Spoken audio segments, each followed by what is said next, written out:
أعوذ بالله من الشيطان الرجيم. بسم الله الرحمن الرحيم.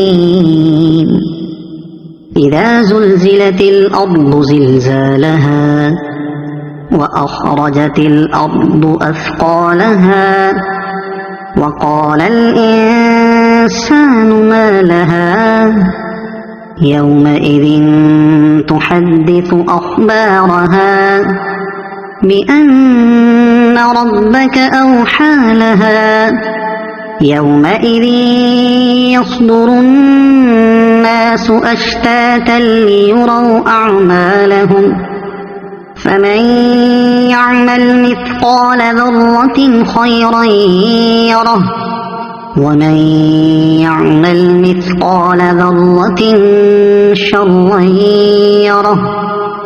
صدق الله العظيم.